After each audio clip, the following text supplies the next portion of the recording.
નમસ્કાર મિત્રો, સ્વાગત છે તમારું આપણી ચેનલમાં ટેકનિકલ સ્પેશિયલમાં. તો મિત્રો, જે રીતે આપણે ટેકનિકલના જૂના વિડીયો આપણે રેગ્યુલર મૂકીએ છીએ એમાં લોકોનો રિસ્પોન્સ ખૂબ સારો આવી રહ્યો છે. તો મિત્રો, અમે છે ને કોર્સમાં પણ મિત્રો આવી જ તૈયારી કરાવી છે અને આવું જ મટીરિયલ આપ્યું છે. તો મિત્રો, જે લોકો અમારી સાથે નથી જોડાયેલા એના માટે એમ કહેવાય ને કે આ સુવર્ણ ટાઈમ છે. કારણ કે પરીક્ષા ડીલે થઈ અને એ ડીલે થવાના કારણે તમે અમારી જોડે જોડાઈ અને તમારી તૈયારીમાં સારું એવું રિઝન કરી અને તમારું મેઇન તો હું તમને હજી કહું છું, તમારું સિલેક્શન થશે. અમારી સાથે જોડાયેલા છો તો તમારી સિલેક્શન થવાની શક્યતા એમ કહેવાય ને કે 100% વધી જશે. કારણ કે આપણું કન્ટેન્ટ જ એવું આપણે તૈયાર કર્યું છે, એવું ક્રીમ કન્ટેન્ટ કહેવાય ને, ક્રીમ કન્ટેન્ટ, કોરું માખણ તૈયાર કરાયું છે. તમે જોવો છો આપણા પ્રશ્નોની ક્વોલિટી જો આપણે ફ્રી ઓફ કોસ્ટ યુટ્યુબમાં આવું કન્ટેન્ટ આપતા હોઈએ તો તમે જસ્ટ વિચારો કે આપણે આપણા કોર્સમાં કેવું કન્ટેન્ટ આપેલું હોય છે. મિત્રો, આપણી મોક ટેસ્ટ તો તમને ખબર જ છે 149માં, એટલે રોજ મિત્રો એક મોક ટેસ્ટ આપતા જાઓ એટલે 1100 પ્રશ્નો આપણે ગોખાઈ જાય. એમ તો હવે એમ કહું તૈયાર થઈ જાય, ગોખાય તો એમને મોસ્ટલી તો બધા કમ્પ્લીટ થઈ જાય. પછી એમાં તમે ટાઈમનું મેનેજમેન્ટ શીખો, બરાબર, નેગેટિવ માર્કિંગને રિમૂવ કરતા શીખો. એ સિવાય મિત્રો આમાં તમને અમે કમ્પ્યુટરના આઈએમપી પ્રશ્નો અમે તમને આપી દીધા છે. પછી કમ્પ્યુટર આપી દીધું, એના પછી તમને ટેકનિકલની મહત્વના ટોપિક વાઇઝ પીડીએફ અને ટેસ્ટ આપી છે. એટલે એ 300-400 MCQ છે. WCSનું મટીરિયલ આપી દીધું છે, ઈડીનું આઈએમપી મટીરિયલ આપી દીધું છે.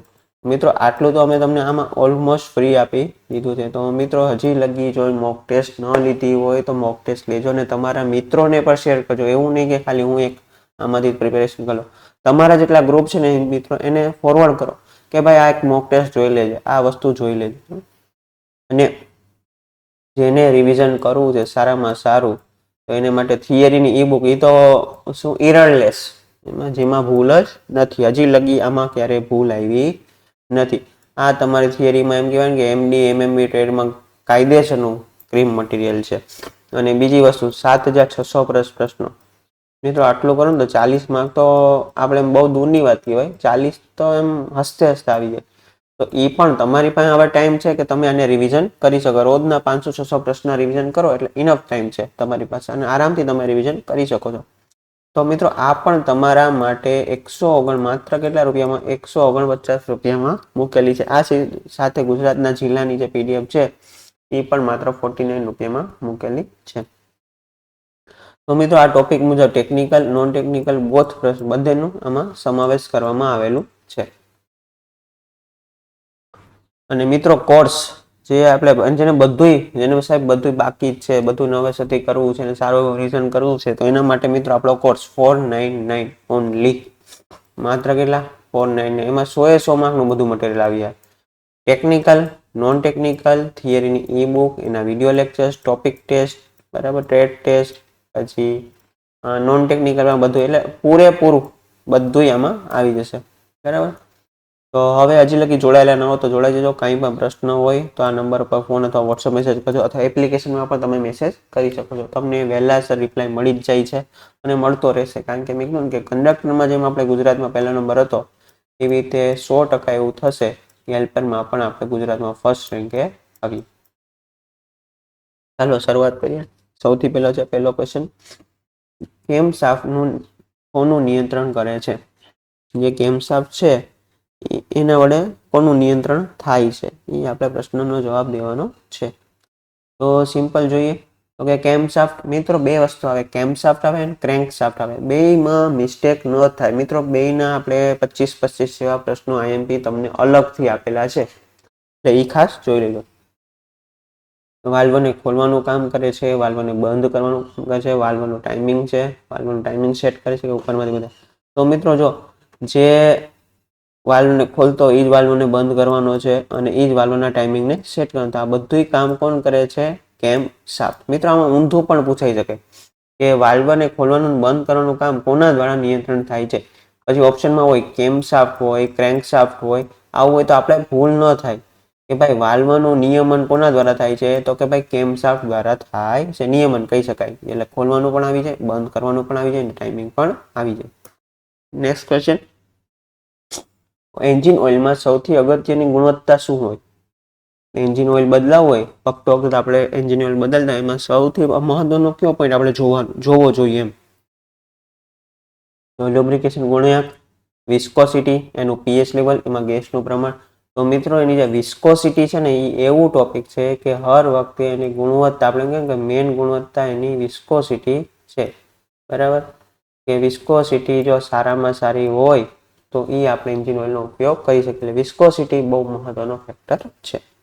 પછી એન્જિનની સામાન્ય આઇડલ સ્પીડ કેટલા આરપીએમ હોય છે? એન્જિનની આઇડલ સ્પીડ, બરાબર. આરપીએમ એટલે મિત્રો રોટેશન પર મિનિટ, બરાબર, રોટેશન પર મિનિટ. અને એવી રીતે મિત્રો આરપીએસ હોય તો રોટેશન પર સેકન્ડ. એની આઇડલ સ્પીડ, આઇડલ એટલે કે ઓન રોડની, બરાબર, કે આટલી ટૂંકમાં જ્યારે ટેસ્ટિંગ થતું હોય ને આઇડલ સ્પીડ આટલી છે. હંમેશા આઇડલ વધારે હોય અને એકચ્યુઅલ હંમેશા ઓછું હોય, બરાબર. 500 થી 800 આરપીએમ, 1000 થી 1200 આરપીએમ, 1500 થી 2000 આરપીએમ, 2500 થી 3000 આરપીએમ. મિત્રો જેની આઇડલ સ્પીડ છે એ 500 થી 800 આરપીએમ છે. કેટલી છે? 500 થી 800 આરપીએમ એન્જિનની આઇડલ સ્પીડ હોય છે. નેક્સ્ટ પ્રશ્ન, કોઈ પણ સપાટીની સ્ટ્રેટનેસ તપાસવા માટે કયા સાધનો? સ્ટ્રેટનેસ એટલે સીધી, બરાબર, ફ્લેટ. કયા સાધનનો ઉપયોગ થાય છે? કેટલું સીધું છે એમ, બરાબર. આપણે કેમ ટાઇલ્સ લાગતી હોય ત્યારે આપણે સીધું ચેક કરવા માટે આપણે મીટર હોય પાણીવાળો, વચ્ચે પાણી સીધું રહે. એવી રીતે સ્ટ્રેટનેસ તપાસવા માટે feeler gauge, straight gauge, dial bore gauge કે થ્રેડ ગેજ. તો શું આવશે? સ્ટ્રેટનેસ તપાસવા સ્ટ્રેટ એજ ગેજ આવે છે. શું આવશે? સ્ટ્રેટ એજ ગેજ આવે છે. કેમ શાફ્ટનો ડ્રાઈવ સ્ત્રોત કયો છે? કેમ શાફ્ટનો શું પૂછો? કેમ શાફ્ટને ડ્રાઈવ કોના દ્વારા થાય છે? Crankshaft, flywheel, self motor, gear box. તો કેમશાફ્ટ કોના દ્વારા ડ્રાઈવ થાય છે? તો કે ક્રેન્કશાફ્ટ દ્વારા. ખાસ યાદ રહેવું જોઈએ. એના પછી ઇન્ડિકેટિંગ હોર્સ પાવર એટલે શું? ઇન્ડિકેટિંગ હોર્સ પાવર આઈ, એચ અને પી. આનો ફૂલ ફોર્મ પણ પૂછે. આમાં 3 પ્રકાર હતા, આઈએચપી, બીએચપી અને એફએચપી. તો આઈએચપી એ ફ્લાયવ્હીલમાં વિકસતી શક્તિ, બીજું છે સિલિન્ડરમાં વિકસતી શક્તિ, પ્રોપેલર શાફ્ટમાં વિકસતી શક્તિ કે વ્હીલમાં વિકસતી શક્તિ. તો આઈએચપી એટલે સિલિન્ડરમાં વિકસતી શક્તિ, સિલિન્ડરમાં જે તાકાત જનરેટ થાય છે ને આઈએચપી કહેવામાં આવે છે. એના પછી બીએચપી આવશે અને પછી આવશે એફએચપી. જો મિત્રો આપણે ઈ બુકમાં જો આને આવી રીતે તૈયાર કર્યું છે. મિત્રો આપણી ઈ બુક છે હજી લગી મિત્રો કહું છું ન પરચેસ કરી હોય તો પરચેસ કરી લેજો. કોરું માખણ છે ઈરળ વગરનું, બરાબર. એક વાર તૈયાર કરી નાખજો. અને આવું આપણે એમ કહેવાય કે માહિતી સાથે તમને જેમાં આપેલું છે અને ટોપિક પ્રમાણે આપેલું છે. 56 જેવા ટોપિક છે એટલે બહુ આમ થોથું નથી આપી દીધું, કાયદેસર ફ્રીમાં આપેલું. Horse power SI, society of automotive engineer મુજબ પાવરને માપવાનો એકમ છે તેને ટૂંકમાં એચપી વડે ઓળખવામાં આવે છે. 1 એચપી એટલે 4500 કેજી વજનને 1 મિનિટમાં 1 મીટર જેટલું અંતર કાપવા માટેનો જરૂરી શક્તિ. થર્મલ એફિશિયન્સી આઉટપુટ કાર્ય અને એન્જિનમાં રહેલી બળતણ શક્તિના ગુણોત્તરને થર્મલ એફિશિયન્સી કહેવામાં આવે છે. બ્રેક હોર્સ પાવર એન્જિનના ફ્લાયવ્હીલ ઉપર મળતા પાવરને આઉટપુટને બીએચપી બ્રેક હોર્સ પાવર કહે છે. ફ્લાયવ્હીલ ઉપર મળતું હોય તો અહીં આપણે શું પૂછ્યું છે? એન્જિનમાં હમણાં આવશે 2π મેગા 45. હવે જો આવ્યું આઈએચપી એન્જિનના સિલિન્ડરની અંદર પેદા થતો પાવર એટલે આઈએચપી. આઈએચપી એટલે પીએમ એલએન ગુણ્યા કે મેગા 4500. પીએમ એટલે પ્રેશર, દબાણ, સ્ટ્રોકની લંબાઈ, પિસ્ટનનું ક્ષેત્રફળ, 1 મિનિટમાં પાવર સ્ટ્રોકની સંખ્યા અને કે એટલે સિલિન્ડરની સંખ્યા. તો મિત્રો આઈએચપી અને ફ્લાય ઉપર મળે બીએચપી. તો આ બેમાં જે ઘટાડો થયો એને શું કહેવાય? લોસ. આપણો લોસ એને શું કહેવાય? Frictional loss, FHP. એન્જિનમાં ઘર્ષણના કારણે વ્યય થતા હોર્સ પાવરને એફએચપી કહેવામાં આવે છે, બરાબર. તો મિકેનિકલ એફિશિયન્સી એટલે શું આવશે? બીએચપી ભાગ્યા એફએચપી, આઉટપુટ અપોન ઇનપુટ ભાગ્યા 100. પછી ફાયરિંગ ઓર્ડર મલ્ટી સિલિન્ડરમાં એન્જિનમાં દરેક સિલિન્ડરમાં મળતા પાવર સ્ટ્રોકના ક્રમને ફાયરિંગ ઓર્ડર એટલે મિત્રો યાદ રાખજો પાવર સ્ટ્રોકનો ક્રમ. 4 સિલિન્ડરમાં ફાયરિંગ ઓર્ડર 1342 અથવા 1243 હોય છે. મિત્રો જો આવી તૈયારી આપણે કરાવી છે એટલે જો ફ્રી ઓફ કોસ્ટ એટલું દઈ શકતા હોય તો તમે વિચારો કે કાયદેસરના કન્ટેન્ટમાં કેટલું બધું આપેલું છે. નેક્સ્ટ ક્વેશ્ચન, કયા પ્રકારના એન્જિનની ઝડપ અને કમ્બન્શન પ્રેશર વધુ હોય છે? એન્જિનની ઝડપ પણ વધારે હોય અને કમ્બન્શનનું પ્રેશર પણ વધારે હોય છે. તો કે inline engine, V engine, opposed engine કે રેડિયલ એન્જિન? તો શું આવશે? તો કે રેડિયલ એન્જિનમાં એન્જિનની ઝડપ વધારે હોય છે, એનું કમ્બન્શન પ્રેશર પણ વધારે હોય છે. સિલિન્ડર હેડ ખાલી જગ્યા કઈ પ્રક્રિયાથી બને છે? તો કે ભાઈ single casting, pre casting, two piece casting કે ઉપરમાંથી કોઈ પણ. તો સિલિન્ડર હેડ હંમેશા સિંગલ કાસ્ટિંગ પ્રક્રિયામાંથી બને છે. ખાસ યાદ રાખજો મિત્રો, સિલિન્ડર હેડ સિંગલ કાસ્ટિંગ પ્રક્રિયામાંથી બનાવવામાં આવે છે. કેમાંથી બનાવવામાં આવે છે? સિંગલ કાસ્ટિંગમાંથી. ફાઇલની લંબાઈ ખાલી જગ્યાથી ખાલી જગ્યા વચ્ચે માપવામાં આવે છે. ફાઇલની લંબાઈ, ફાઇલ છે ને એની લંબાઈ ક્યાંથી માપવામાં આવે છે? આપણે એમ કહીએ કે 150 mm ની ફાઇલ છે, 250 mm ની ફાઇલ છે, 200 mm ની ફાઇલ. તો એ શોલ્ડરથી ટીપ વચ્ચે, હીલથી ટીપ વચ્ચે, ટેન્કથી ટીપ વચ્ચે અને ટેન્કથી હીલ વચ્ચે. તો ક્યાંથી આવશે મિત્રો? હીલથી ટીપની વચ્ચે. હીલથી ટીપની વચ્ચેથી ફાઇલની સાઇઝ માપવામાં આવે છે. એના પછી સિલિન્ડર બોરનો ડાયામીટર માપવા માટે શેનો ઉપયોગ થાય છે? ડાયામીટર માપવો હોય bore dial gauge, feeler gauge, straight gauge કે સરફેસ ગેજ? તો કે ભાઈ સિલિન્ડર બોરનો ડાયામીટર માપવા માટે બોર ડાયલ ગેજનો ઉપયોગ થાય છે. મિત્રો આ બધા ગેજ છે મેજરિંગ ઇન્સ્ટ્રુમેન્ટ તરીકે. આ ખાસ જોજો, કારણ કે આમાંથી 2 પ્રશ્નો હોવાની શક્યતા છે, કારણ કે મેજરમેન્ટ હંમેશા 2 થી 3 માર્ક ધરાવે છે. મિત્રો કોર્સની ડિટેલ્સ મેં તમને પહેલા પણ કીધું એવી રીતે હજી લગીન ન જોડાયેલો તો હજી કહું છું મિત્રો, આટલા દિવસમાં તમારો આ કોર્સ સરસ મજાનો થઈ જશે. તમારું રિવિઝન પરફેક્ટ થઈ જશે. એવું થશે કે તમે જ્યાં નથી શીખવું એવું બધું શીખાઈ જશે ને તમારું સિલેક્શન તમને એમ થઈ જાય કે નહીં હવે મારું સિલેક્શન થશે. એટલે એવું કહેવાય ને કે ઘણા મિત્રો પાસે સારું કન્ટેન્ટ નહોતું અને પરીક્ષા એના માટે ડિલે થઈ ગઈ કે ભાઈ તું આવું સારું કન્ટેન્ટની તૈયારી કરી લે તો સિલેક્શન થશે. બાકી મિત્રો હજી કહું છું, પાછી આવી નોકરી નહીં આવે, પાછી આવી ભરતી નહીં આવે અને પછી અફસોસ થાય કે હું 2 માર્કથી રહી ગયો. ને 1600+ ની ભરતી છે મિત્રો, યાદ રાખજો 1600+. તો એમાં આપણું નામ કેમ ન હોય એમ. તો થોડી તૈયારી કરો. અને આ કિંમત બહુ મોટી નથી. આ તો તમે વિચારો ને તો ખાલી અમારા ચાર્જીસ જ છે. અમે તો આનો રેટ જ નથી. માર્કેટમાં 3-3 હજાર રૂપિયાના કોર્સ છે. એટલે સૌથી સસ્તું. અને ક્રીમ એમ એવું નહીં કે ખાલી એમ આપી દીધું છે, કાયદેસરનું ક્રીમ તમને આમાં આપ્યું છે. જેટલા જોડાયેલા છે ને તમે ખાલી પૂછો. એમાં ઈ બુકના તો તમે ખાલી રિવ્યૂ જોવો ને તો તમને એમ થાય કે આટલા બધા રિવ્યૂ છે. એટલે મિત્રો જોઈ લેજો બરાબર. જો ટેકનિકલની ટ્રેડ ટેસ્ટ, EDWSના IMP પ્રશ્નો, ટોપિક ટેસ્ટ, મોક ટેસ્ટ બરાબર, ઈ બુક, વિડીયો લેક્ચર બધું આમાં આપેલું છે. અને પછી રિવિઝન કરવું છે. ઓકે, આ લઈ લ્યો. 7600 પ્રશ્ન કરી નાખો એટલે 40 માર્ક તો આવી જ ગયા. એટલું મિત્રો હું આટલું શ્યોર છું, હું એટલી ગેરંટી આપું છું કે 40 માર્ક તો તમારો આમાંથી હશે જ. એ ફિક્સ છે, એમ કોઈ તાકાત નથી, કારણ કે આમાં આપણે કન્ટેન્ટ એવું મૂક્યું છે. મોસ્ટલી તો હું એમ કહું ને કે 70-80 માર્કનું આમાંથી આવી જાય. બટ આપણે હમણાં કહીએ ને કે 40 તો રોકડા કરો પહેલા બરાબર, અને આ વાંચી લ્યો ને એટલે બીજા 8-10 માર્ક આવી જાય. એટલે આપણું સિલેક્શન આટલામાંથી થશે ને થશે જ. પછી એન્જિન ઓવરહીટ થાય તો શું તપાસવું જોઈએ? એન્જિન સમજો કે ગરમ થઈ ગયું હોય તો આપણે શું ચેક કરશું? સૌથી પહેલા ટાયરનું પ્રેશર, રેડિએટર કેટલું ગરમ થયું છે તે, ઓઇલ કે કુલન્ટનું સ્તર કે સ્પાર્ક પ્લગ. ઓવરહીટ થઈ ગયું તો મિત્રો આપણે શું કરાય? પહેલા ઓઇલ કે કુલન્ટનું સ્તર ચેક કરાય બરાબર. એના પછી આપણે થર્મોસ્ટેટ ચેક કરાય, એ ગરમ છે કેટલું ગરમ છે. અને પછી એન્જિનમાં ટાઈમિંગ ચેન કે ટાઈમિંગ બેલ્ટનું કાર્ય શું હોય છે? એન્જિનમાં જે ટાઈમિંગ ચેન હોય એની ટાઈમિંગ બેલ્ટ. ઓઇલ પંપને ચલાવવાનું, વાયુ પ્રવાહને નિયંત્રિત કરવાનું, બેટરી રિચાર્જ કરવાની, ક્રેન્કશાફ્ટ અને કેમશાફ્ટનું સમય નિયંત્રણ. તો ટાઈમિંગ ચેન છે એનું કામ શું છે મિત્રો? કે ભાઈ ક્રેન્કશાફ્ટ અને કેમશાફ્ટનું સમય નિયંત્રણ કરવું. શું છે? સમય નિયંત્રણ કરવાનું. પછી ફ્યુલ ઇન્જેક્ટરનો મુખ્ય ઇન્જેક્ટર મિત્રો મેં છે ને ફ્યુલ બોલ્યો પણ ખરેખર આમાં જો ફ્યુલ નથી લખેલું, પણ આપણે એને આ એક વસ્તુ છે કે આપણે યાદ આવવું જોઈએ. ઇન્જેક્ટર ક્યાં જોઈએ તો ફ્યુલ ઇન્જેક્ટર. કયા એન્જિનમાં જોઈએ તો કોઈ ડીઝલ એન્જિનમાં. ડીઝલ એન્જિનમાં શું કરવા માટે? ડીઝલનો સ્પ્રે કરવા માટે.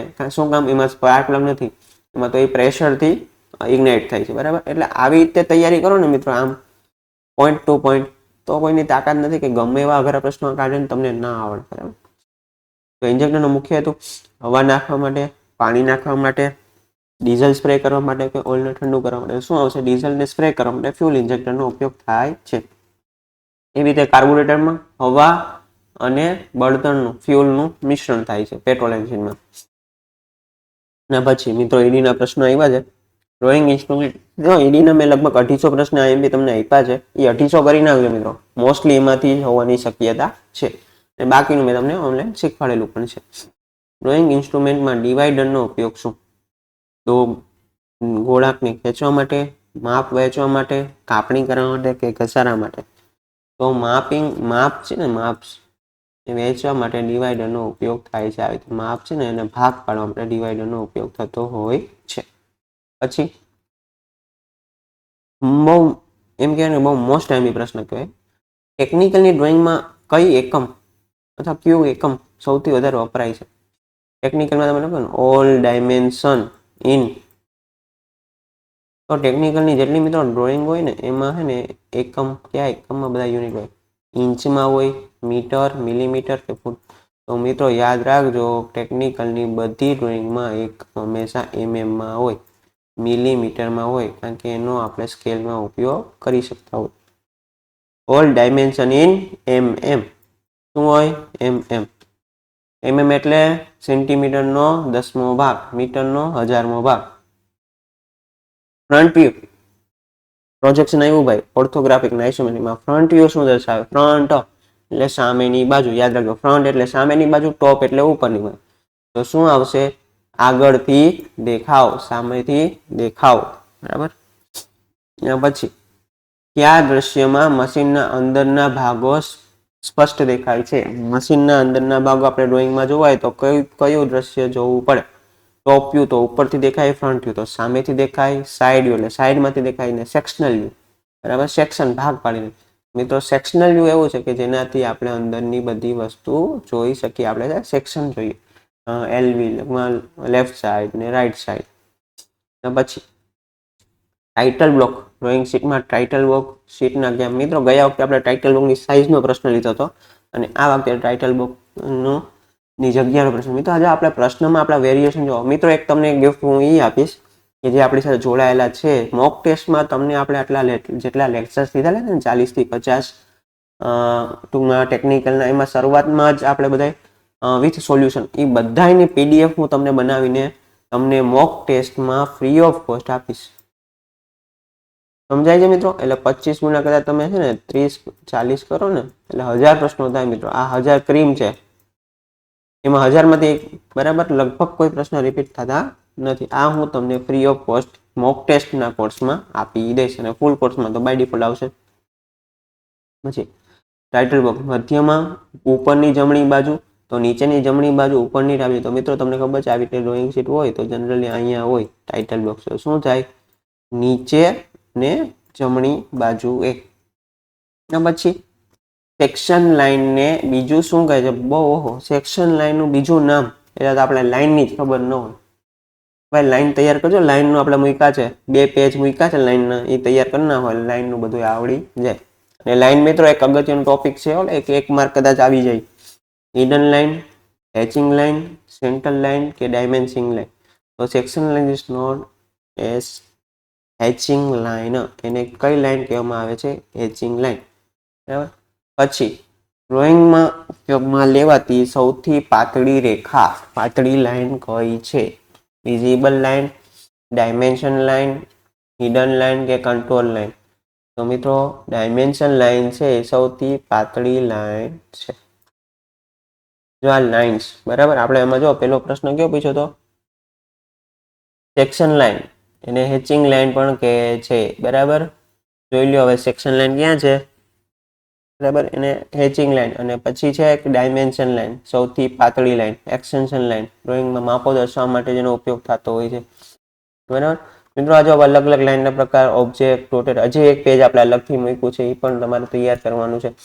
લાઈન પછીની સાઇઝ પછીનું ડેમો કદાચ આ ડેમો પૂછી લે અને પછી એનો ઉપયોગ એની એપ્લિકેશન જેમ કે સેન્ટ્રલ લાઈન છે વર્તુળાકારમાં અંદરની ધરીઓ દર્શાવવા માટે, લોંગ બ્રેક લાઈન લાંબા અંતરનું દર્શાવવા માટે લેડર લાઈન, દોરીની નોંધ લખવા માટે લેડર લાઈનનો ઉપયોગ થતો હોય.